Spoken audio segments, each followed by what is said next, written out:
Assalamualaikum warahmatullahi wabarakatuh.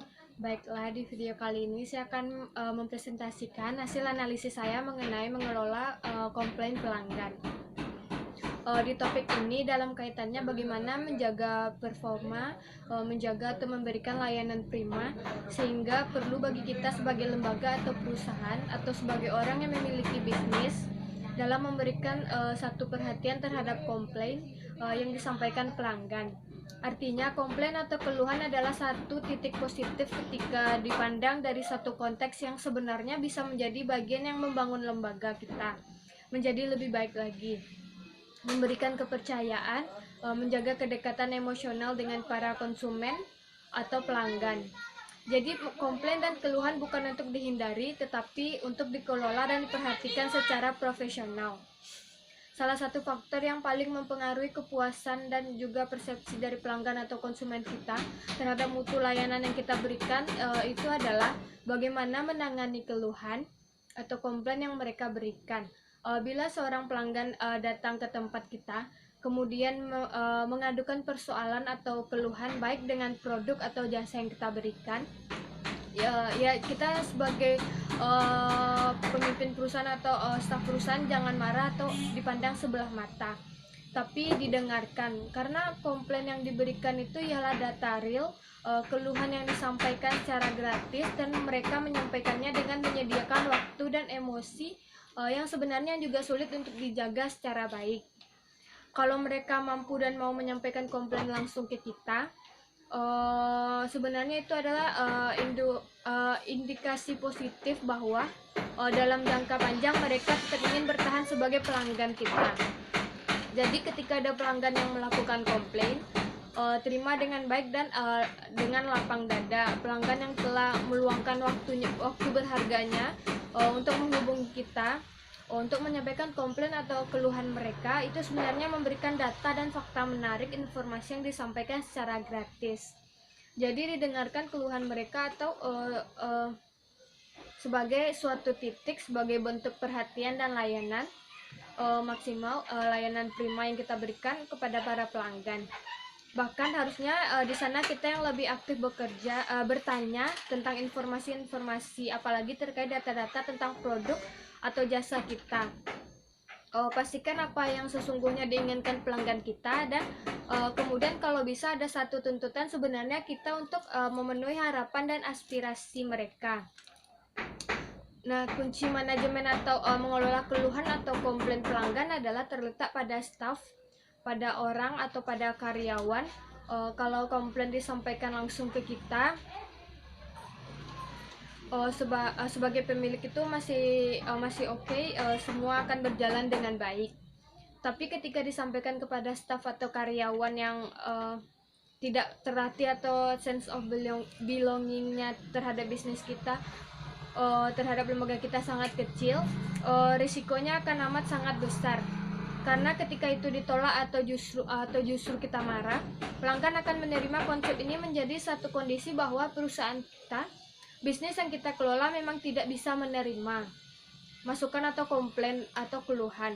Berarti layanan kita hanya sebatas sesuatu yang baik. Ketika ada sesuatu kondisi, tingkat kepuasan mereka tidak terpenuhi, kita justru tidak mau mendengarkannya. Dan ini akan menjadi corong sebagai iklan gratis yang berjalan, dan ini akan menjadi satu titik di mana informasi yang satu orang kepada ribuan orang yang lain, maka tunggulah waktunya kita akan kehilangan para pelanggan-pelanggan baik kita tersebut. Dalam jangka panjang ini pasti akan terjadi ketika kita tidak mampu mengelola dan menerima komplain atau keluhan pelanggan sebagai satu titik layanan yang positif, sebagai bentuk perhatian dari pelanggan dan konsumen kepada kita. Satu teori yang dapat dijadikan acuan dari Kigen dalam manajemen mengelola keluhan dan mengelola komplain yang disampaikan pelanggan, maka beberapa hal yang perlu kita perhatikan atau lakukan sebagai staf atau pemilik usaha atau pemilik layanan atau pemilik perusahaan adalah: yang pertama, dengan rela, dengan hati yang paling dalam, harus berani meminta maaf, memberitahukan kepada pelanggan bahwa kita menyesali itu atas ketidaknyamanan yang terjadi. Yang kedua, penting sekali buat kita untuk menyampaikan kembali keluhan dengan menggunakan kata-kata kita sendiri yang menunjukkan bahwa kita benar-benar memahami keluhan yang disampaikan oleh mereka, serta satu kondisi yang menyatakan bahwa kita paham dan menerima dengan lapang dada semua statement yang disampaikan oleh mereka. Yang ketiga, restitusi pada tahap ini. Lakukan apa saja untuk memuaskan pelanggan. Artinya, berikan kepada pelanggan apa saja yang memang mereka butuhkan sebagai bentuk bahwa kita menyesali karena kita kurang memperhatikan produk atau jasa kita sebagai bentuk layanan kita sebagai pemiliknya. Seperti penggantian produk atau ganti rugi. Selanjutnya, tindak lanjut. Kemudian cek bersama pelanggan sebelum mereka pergi untuk memastikan bahwa mereka puas.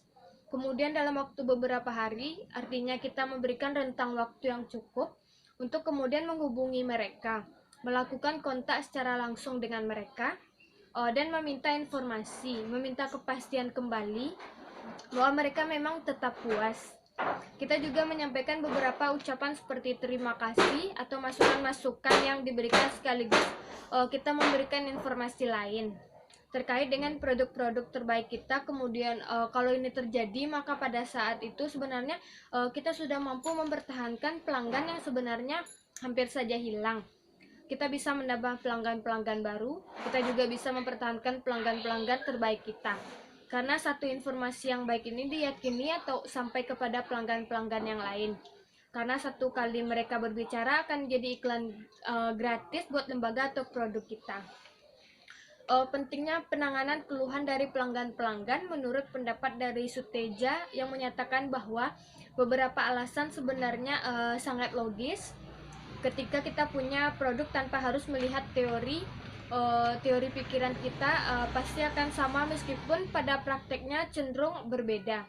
Ada beberapa alasan mengapa seseorang tidak lagi mengkonsumsi satu jasa atau produk yang kita punya, yaitu 1% pelanggannya meninggal dunia, 3% karena pelanggan itu pindah tempat, 5% karena minatnya berubah, 9% pindah langganan pada perusahaan kompetitor atau saingan, 15% karena tidak puas pada produk yang dibeli, dan yang paling besar atas hasil penelitian adalah bahwa 68% disebabkan karena pelanggan tidak puas terhadap layanan pimpinan, layanan staf atau karyawan, termasuk cara mereka menangani tuntutan atau komplain dan juga keluhan dari pelanggan. Pengelolaan komplain ini sebenarnya manifestasi keilmuan pengetahuan yang mempelajari tentang berbagai macam strategi menangani atau mengelola berbagai macam keluhan yang disampaikan oleh pelanggan untuk menciptakan keuntungan yang diperoleh dari berbagai faktor lainnya.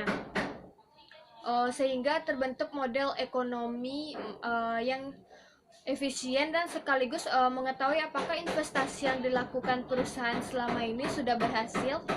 Lebih kurang inilah maka dari manajemen komplain secara teoretik. Artinya adalah secara umum yang namanya manajemen komplain itu pengelolaan atas usaha kita, atas produk dan jasa yang kita punya dalam kaitannya dengan keberatan dengan komplain, dengan sesuatu yang sifatnya ketidakpuasan dan konsumen terbaik kita, dari konsumen terbaik kita. Berikutnya ada satu pendapat dari para ahli, yaitu Ciptono, bahwa manajemen komplain adalah bentuk penanganan atau bentuk penataan pengaturan yang dilakukan oleh suatu lembaga atas reaksi ketidakpuasan dari dalam proses menyelesaikan mengatasi sanggahan reaksi ketidakpuasan atau ketidaksengajaan konsumen terhadap kegiatan-kegiatan fungsi manajemen yang dilakukan tidak efektif dan efisien oleh perusahaan tersebut. Manajemen komplain itu bisa disebut sebagai salah satu cara atau strategi yang digunakan oleh perusahaan atau lembaga dalam menangani keluhan konsumen.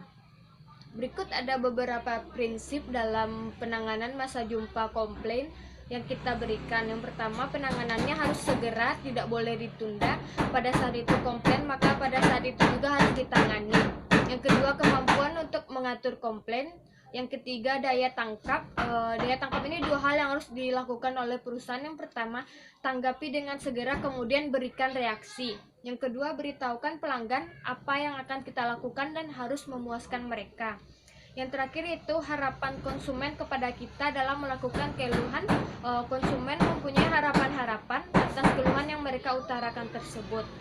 Yang jelas secara spesifik, konsumen mengharapkan keadilan, kejujuran, dan kewajiban dari pihak perusahaan dalam menangani setiap keluhan atau ketidakpuasan yang mereka sampaikan.